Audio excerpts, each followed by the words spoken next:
জীবনে আমরা যত ভয়ানক অভিজ্ঞতার মধ্য দিয়ে যাই, তখন আমরা এভাবে প্রশ্ন করি যে আমাকে কেন এই বিপদে ফেলা হলো, কেন আমার সাথে এমন হচ্ছে, আমি কি এমন অন্যায় করেছি, এর থেকে ভালো কি আসবে।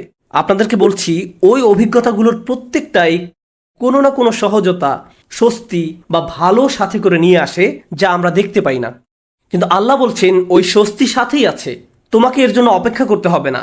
এটা একই সময়ে কষ্টের সাথে সহাবস্থান করে, কষ্টের সঙ্গেই এই স্বস্তির অবস্থান। ইন্না মাআল উসরি ইউসরা। এছাড়াও যখন সাথে শব্দটি ব্যবহার করা হয়, আল্লাহ বলছেন যে স্বস্তিকে কষ্টের সাথে রাখা হয়েছে, স্বস্তিকে কষ্টের সাথে রাখা হয়েছে। যেভাবে তিনি রাতকে দিনের সাথে রেখেছেন, তিনি যেভাবে মেঘমালাকে বৃষ্টির সাথে রেখেছেন, অনেক জিনিস আছে যেগুলো তিনি একত্রে রেখেছেন। এই জীবনে আল্লাহ যা করার সিদ্ধান্ত নিলেন, আমি আর আপনি যদি স্বস্তি পেতে চাই, তিনি ব্যাপারটাকে এমনভাবে ডিজাইন করলেন, কষ্টের মধ্য দিয়ে গেলেই কেবল কষ্টের সাথে স্বস্তি আসবে। এভাবেই তিনি জীবনের সবকিছু ডিজাইন করেছেন। আপনাদের অনেকেই ছাত্র, আপনাকে প্রথমে পড়ালেখার কষ্টের মধ্য দিয়ে যেতে হবে, তারপর আপনি গ্র্যাজুয়েট হওয়ার স্বস্তি লাভ করবেন, পরবর্তী ক্লাসে উত্তীর্ণ হওয়ার স্বস্তি লাভ করবেন। আপনার চাকরির জায়গায় কঠিন পরিশ্রম করতে হবে বোনাসের স্বস্তি লাভ করার পূর্বে, প্রমোশন লাভ করার পূর্বে। কষ্ট ছাড়া এসব ঘটে না। আপনাকে আগে খাদ্যাভ্যাস ঠিক করতে হবে, স্বাস্থ্যকর খাবার খেতে হবে ভালো স্বাস্থ্য লাভ করার পূর্বে। কোনো রোগীকে হয়তো আগে অপারেশনের কষ্টের মধ্যে দিয়ে যেতে হবে সুস্থ হওয়ার আনন্দ উপভোগ করার পূর্বে। এভাবেই আল্লাহ জীবনকে তৈরি করেছেন। আপনাকে কষ্টকর অভিজ্ঞতার ভেতর দিয়ে যেতে হবে যদি স্বস্তি লাভ করতে চান। এটাই আল্লাহ ডিজাইন। ব্যাপারটা এমনই। আপনি এ কথা শোনার পর হয়তো ভাবতে পারেন, আমি তো এখন কঠিন সময় আছি, তার মানে সামনে সহজ সময় আসছে, আর এজন্য আমি এখন বিশ্রাম করব আর সহজ সময় আসার অপেক্ষা করব। না, আল্লাহ আমাদেরকে গভীর একটি বিষয় সম্পর্কে জানাচ্ছেন। আপনাকে কঠিন সময়ে কঠোর পরিশ্রম করে যেতে হবে। বসে বসে এমনটি ভাবলে হবে না যে আল্লাহ তো সহজের প্রতিশ্রুতি দিয়েছেন, তাই আমি তার অপেক্ষায় থাকবো আর বসে বসে কাঁদবো। No.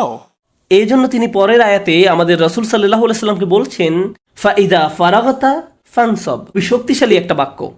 অর্থ, অতএব যখন আপনি অবসর পান পরিশ্রম করুন। স্বস্তি এবং কষ্টের সাথে এর সম্পর্ক কি? স্বস্তি এবং কষ্টের সাথে এর সম্পর্ক কি?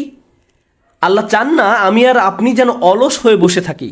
যখন আমরা কোনো কঠিন সময় থাকি, তখন আল্লাহ চান আমরা যেন প্রচুর পরিশ্রম করি। অন্য মানুষদের দেখবেন যখন তারা কোনো কঠিন সময় পতিত হয়, সবকিছু ছেড়ে দিয়ে একেবারে হতাশ হয়ে বসে থাকে। তারা নিরাশ হয়ে পড়ে, উদ্বিগ্ন হয়ে পড়ে, সবকিছু বাদ দিতে শুরু করে। কিন্তু বিশ্বাসীদের বেলায় যখন তুমি কঠিন কোনো পরিস্থিতিতে পড়ো, তখন তুমি অবসর পেলেই নিজেকে কঠোর পরিশ্রমে নিয়োজিত করো, নিজেকে কাজে লাগাও, উৎপাদনক্ষম বানাও। উলামারা এই আয়াত নিয়ে প্রচুর মন্তব্য করেছেন। যখন দাওয়ার কাজ থেকে অবসর পান, তখন নিজেকে ইবাদতের কঠোর পরিশ্রমে নিয়োজিত করুন। ইবাদত থেকে অবসর পাওয়ার পর দাওয়ার কাজে আত্মনিয়োগ করুন। রাসূলুল্লাহ সাল্লাল্লাহু আলাইহি সাল্লামকে বলা হচ্ছে, এক কাজ থেকে অবসর পাওয়ার পরে অন্য কাজে নিজেকে ব্যস্ত রাখুন। আমার আর আপনার জন্য প্রশ্ন হলো, কত সময় আমরা অপচয় করি এমনটা ভেবে যে জীবন কত দুর্বিষহ।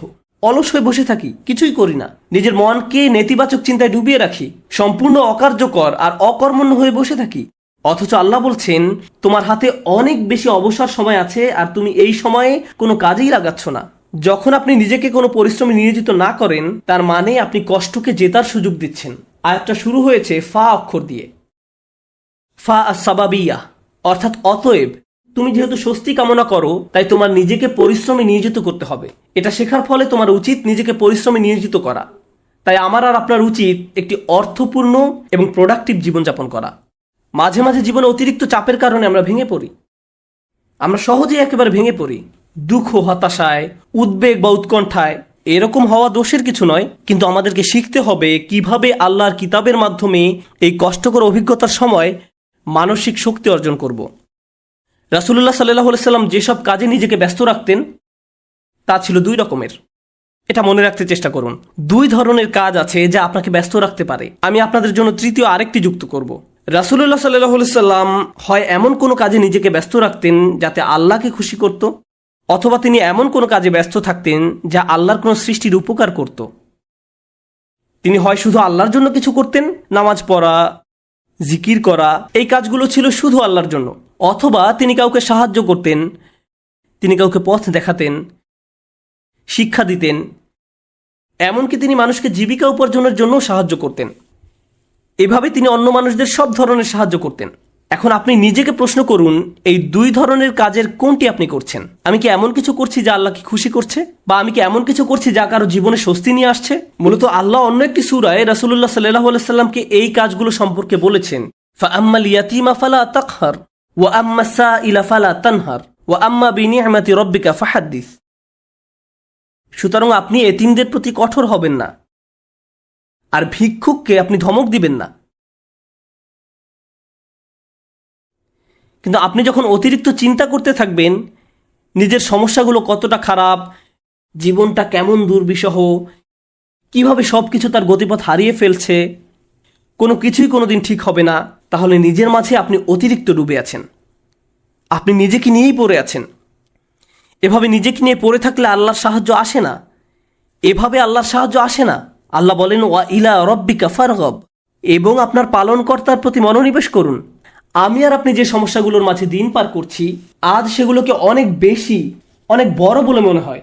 সমস্যা ছাড়া আর কিছু নিয়ে আমরা ভাবতে পারি না, কিন্তু একটু সামনে এগিয়ে চিন্তা করলে বুঝবেন আমরা সবাই একটা গন্তব্যের উদ্দেশ্যে ছুটছি, আর সেই গন্তব্যটি হলো আল্লাহর সাক্ষাৎ। ওয়া আন্না ইলা রব্বিকাল মুনতাহা। যদি এই ব্যাপারটা ভুলে যান যে আপনি একটি রেলগাড়ির ভেতরে আছেন, বুঝতে পারেন বা না পারেন আপনি আল্লাহর দিকে ছুটে চলছেন, আপনি কিন্তু নিশ্চলভাবে দাঁড়ানো অবস্থায় নেই। আপনার সমস্যাটি জীবন থামিয়ে দেয়নি, জীবন এখনো এগিয়ে চলছে। আমার আপনার আল্লাহর সাথে দেখা হবেই।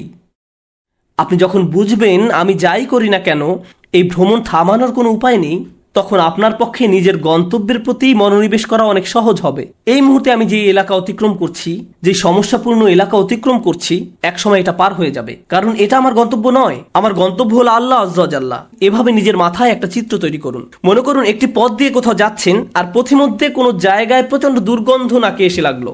যদি চলতে থাকেন গন্ধটা একসময় চলে যাবে, এটা সব সময় আপনার সাথে থাকবে না। চলতে থাকলে একসময় ভালো একটা জায়গায় এসে উপনীত হবেন। আপনাকে হয়তো ভয়ঙ্কর কোনো অঞ্চলও অতিক্রম করতে হতে পারে, আপনি চলতে থাকলে ওই অঞ্চলও পার হয়ে যাবেন।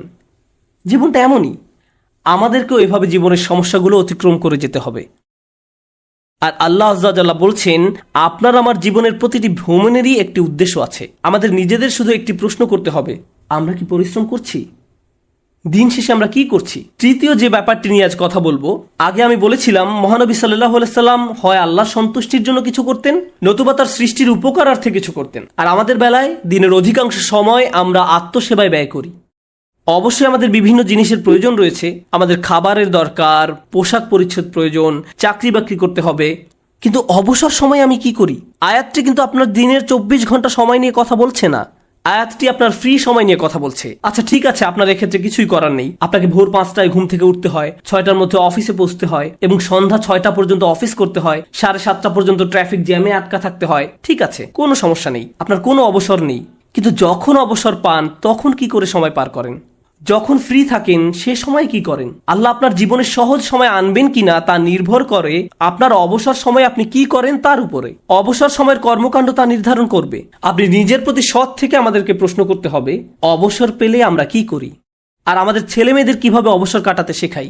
যখনই তারা একটু ফ্রি সময় পায় ভিডিও গেম খেলা শুরু করে, যখনই তারা একটু ফ্রি সময় পায় টিভি ছেড়ে দেয়।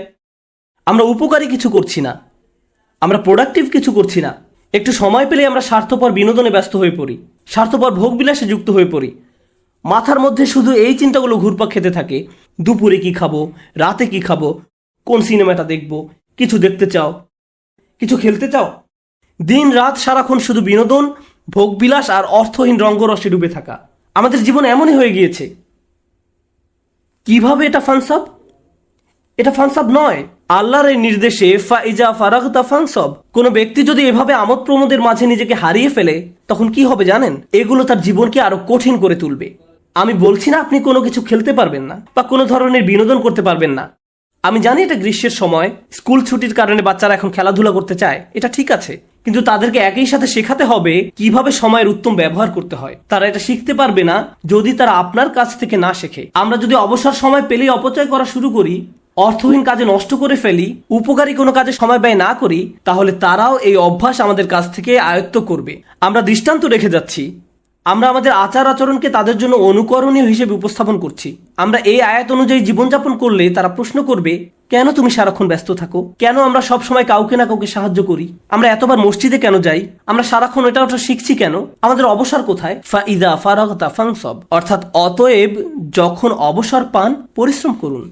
فإن مع العسر يسرا إن مع العسر يسرا فإذا فرغت فانصب وإلى ربك فارغب। নিশ্চয়ই কষ্টের সাথে স্বস্তি রয়েছে। এই নির্দেশগুলো আল্লাহ আমাদের মহানবী সাল্লাল্লাহু আলাইহি সাল্লামকে প্রদান করেছিলেন। এই বিষয়গুলোর উপর ফোকাস করতে তাকে নির্দেশ দেওয়া হয়েছিল সাল্লাল্লাহু আলাইহি সাল্লাম। আমরা যদি আমাদের জীবনকে উন্নত করতে চাই, আমাদেরকেও এই শিক্ষাগুলো নিজেদের জীবনে বাস্তবায়ন করতে হবে। আমাদের সবারই জীবনে কোনো না কোনো সমস্যা রয়েছে। একটি সমস্যার সবচেয়ে বড় কঠিন দিক কোনটি? সমস্যার বাহ্যিক দিক মোকাবেলা করা সবচেয়ে কঠিন নয়, সবচেয়ে কষ্টকর ব্যাপারটি ঘটে আমাদের হৃদয়ে। সবচেয়ে দুরূহ ব্যাপার হলো সমস্যার সময় আমার অনুভূতি নিয়ন্ত্রণ করা। এটা আমাকে পুরোপুরি অসার, নিস্তেজ বানিয়ে দেয়। এখন সূরাটির দিকে লক্ষ্য করুন। প্রথমে যে স্বস্তি আল্লাহ আমাদের রাসূল সাল্লাল্লাহু আলাইহি সাল্লামকে প্রদান করেন, আলাম নাশরাহ লাকা সাদরাক, হে নবী, আমি কি তোমার বক্ষদেশ প্রসারিত করে দেইনি?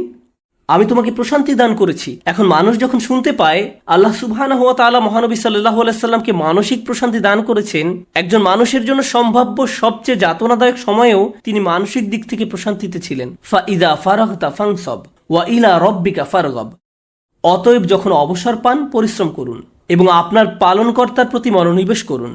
আমরা যদি এই কাজটি করতে পারি, তাহলে আশেপাশের মানুষ আমাদের সম্পর্কে যাই বলুক না কেন, এতে কিছুই যায় আসে না। বাহ্যিক দিক থেকে আমরা যে সংকটেই থাকি না কেন, তাতেও কিছু যায় আসে না। আমরা মানসিক দিক থেকে দারুণ প্রশান্তিতে থাকবো। অন্য সবাই তো কাঁদবে, নার্ভাস হয়ে থাকবে, কিন্তু আপনি নিজেকে প্রশান্ত পাবেন, কারণ আপনি এই মহাসত্য অনুযায়ী পথ চলেছেন। আমি দোয়া করি আল্লাহ আজ্জা ওয়া জাল্লা যেন আমাদের সবার অন্তরে প্রশান্তি দান করেন। আল্লাহ আজ্জা ওয়া জাল্লা আমাদেরকে ওই সমস্ত মানুষদের অন্তর্ভুক্ত করুন আল্লাহর করুণায় যাদের হৃদয় উন্মুক্ত হয়ে পড়েছে এবং বক্ষ প্রসারিত হয়েছে।